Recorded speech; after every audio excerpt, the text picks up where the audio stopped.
کیا حروف مقطعات الف لام میم یا سین تاہا کے کوئی خصوصی معنی ہیں اور ان کا کیا راز ہے؟ ہاں، بزرگان دین نے ان مقطعات کے بارے میں بتایا ہے کہ ان کا راز ہے، ان کا اسرار ہے۔ آپ یہ دیکھیں کہ اللہ تعالیٰ نے جس چیز کو واضح نہیں فرمایا، اس میں دو قسم کی چیزیں ہیں۔ ان میں سے ایک تو وہ ہے جن کی وضاحت نہیں ہوگی، وہ آپ کے لیے آئی نہیں ہے، اور دوسری وہ ہے جن کی وضاحت ہو سکتی ہے۔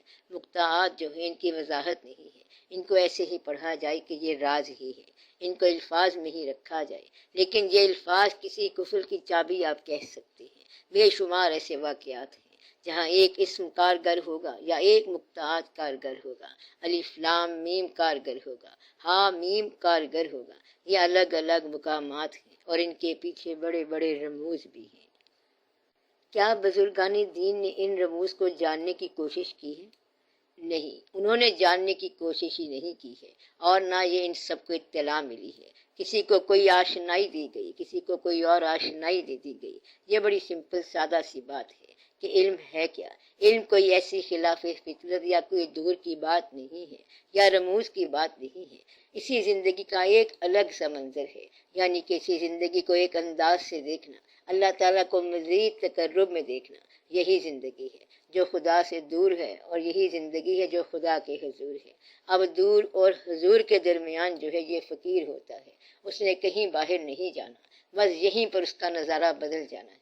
آپ یوں کہیں کہ اللہ تعالیٰ نے فرمایا، اے انسان اپنے آپ کو پہچانو کہ تمہیں میں نے کیسے پیدا کیا، اپنی اصل کو پہچانو کہ تمہاری تخلیق کس طرح معرض وجود میں آئی۔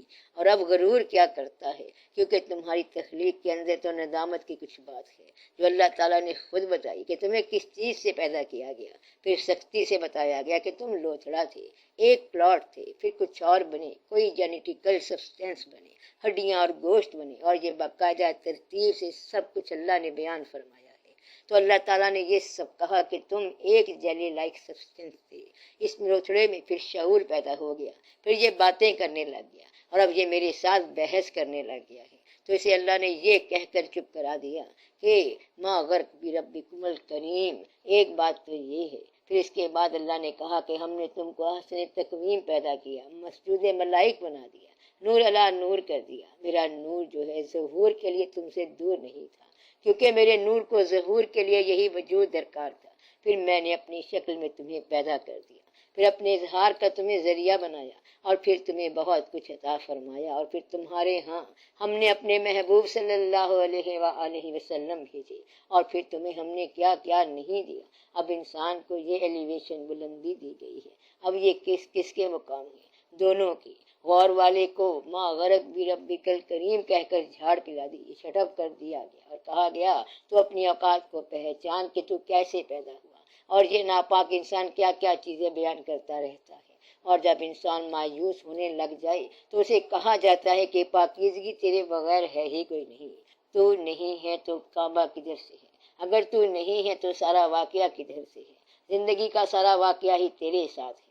اب درمیان میں آپ کا ٹھہراؤ ہونا چاہیے، لیکن آپ لوگ درمیان میں پڑاؤ رکھتے نہیں۔ کبھی پاکوں میں جاتے ہیں اور کبھی ناپاکوں میں جاتے ہیں، کبھی ادھر کبھی ادھر، کبھی ظلومن جہولا، کبھی اسفل سافلین اور کبھی اعلیٰ علیین۔ تو آپ ایک طرف ٹھہریں، کیونکہ یہ سارے مقام انسان کے ہیں۔ عرش سے لے کر فرش تک سارے مقام ہیں، تحت الثری تک سارے مقام ہیں۔ اب یہ سارے مقامات سب انسان کے ہیں، بلکہ جتنا خیال ہے وہ بھی انسان ہی کا ہے۔ اللہ ما سوائے خیال انسان کے الگ وجود کا اظہار ہی نہیں فرماتا۔ کیا یہ سمجھنا مشکل بات ہے؟ اللہ تعالیٰ نے اپنی ذات مقدس کا جو اظہار فرمایا اسی چھوٹے انسان کی زبان سے بیان فرمایا، تو باقی ذات کا تمام بیان فانی کی زبان سے ہوا۔ آپ غور کر رہے ہیں؟ باقی کا مطلب یہ ہے کہ جو ہر آغاز سے پہلے ہو اور ہر انجام کے بعد قائم ہو، جو کبھی فنا نہ ہو۔ اب آپ غور کریں، اس چھوٹی سی بات پر غور کر لیں تو پھر اور بات کرتے ہیں۔ جو ہمیشہ رہنے والی چیز ہے اسے ہم باقی کہیں گے، بلکہ جو ہمیشہ کے بعد بھی رہے تو وہ باقی ہے۔ تو باقی ذات کا بیان جتنا بھی ہے وہ سارے کا سارا انسان نے کیا، اور انسان فانی ہے۔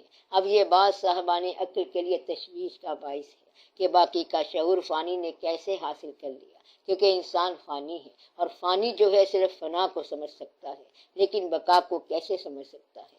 اب اللہ تعالیٰ نے یہ مہربانی کی کہ بقا کا بیان جو ہے وہ بذریعہ فنا ہوا، تو اللہ تعالیٰ کا تمام اظہار جتنا مخفی اور ظاہر اور باطن اور اول اور آخر ہے اور قدرت اور کمال ہے، وہ سارے کا سارا انسان نے بیان کیا۔ اب سوال صرف یہ پیدا ہوگا کہ وہ کون سا مقام ہے جہاں پر فانی انسان باقی کے بارے میں علم حاصل کرے۔ یہ پیغمبروں کا مقام ہے، اور پھر بزرگان دین کی بات ہے جن کو آپ اولیاء کرام کہیں گے۔ یہ مقام کون سا ہے؟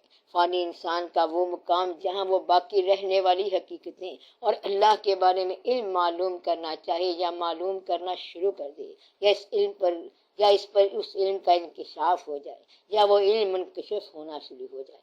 یہ واقعہ اللہ تعالیٰ خود آپ ہی کرتا ہے، ورنہ فانی کے پاس باقی کا علم حاصل کرنے کا کوئی استحقاق ہی نہیں ہے، کیونکہ وہ جنس ہی اور ہے۔ اب یہ اللہ تعالیٰ کی مہربانی ہے کہ آپ قسمیں کھائے اور آپ کو قسمیں کھانے نہ دے۔ اللہ ہزار کام آپ کرے اور ہمیں وہ کام کرنے نہ دے۔ وہ سوتا نہیں ہے، اونگتا نہیں، اور ہمیں نیند دیتا ہے اور جگاتا ہے، ہمیں کہتا ہے کہ کھاؤ اور خود کھاتا بھی نہیں ہے۔ تو یہ ساری باتیں ہیں، اور لیکن اللہ تو اللہ ہی ہے، اور جو کچھ اس نے انسانوں کو اپنے بارے میں انسانوں کے ذریعے صفات بتائیں، ان صفات کے علاوہ بھی اس کے پاس صفات ہیں، وہ جو اس نے اور چیزوں کے ذریعے، جانوروں کے ذریعے بتائی ہیں، پرندوں کے ذریعے اپنی قدرت کو آشکار کیا، اور پھر ہوا کی قسم کھائی ہے۔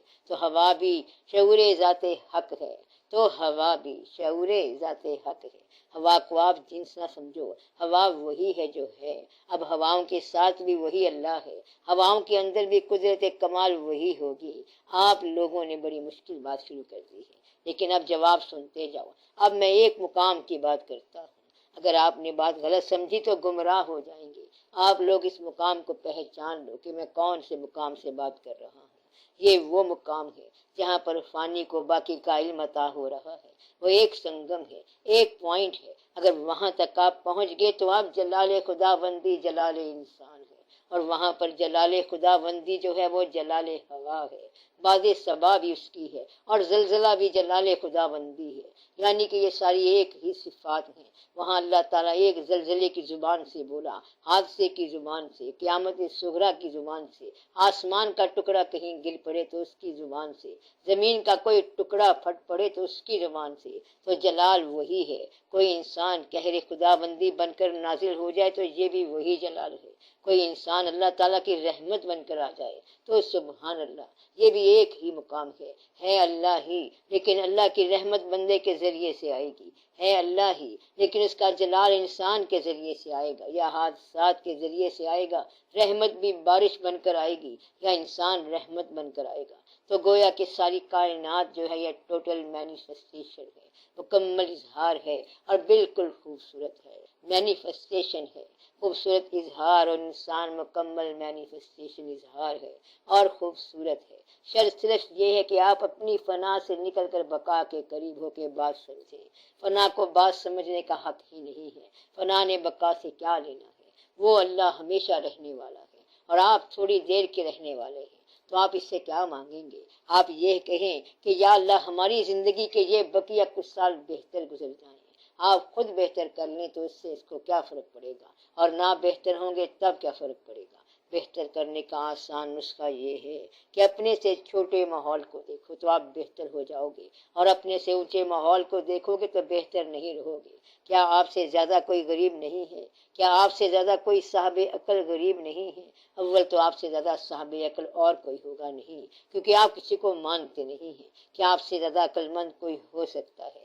نہیں، ہرگز نہیں، بالکل نہیں ہے۔ یہی تو آپ کی عقل کا ثبوت ہے۔ لیکن آپ سے کمزور عقل والے جو ہیں وہ اور ماحول میں رہ سکتے ہیں، غریب ہو سکتے ہیں، امیر ہو سکتے ہیں، کچھ بھی ہو سکتے ہیں۔ تو اپنے حالات کو تبدیل کیے بغیر آپ چینج محسوس کر سکتے ہیں۔ اسی حال میں بیٹھے بیٹھے ایک انسان مضطرب ہو سکتا ہے کہ یہ کوئی زندگی ہے کہ ہم اس زندگی میں تنگ ہیں، اور یہ ستم زدگان کا جہان ہے۔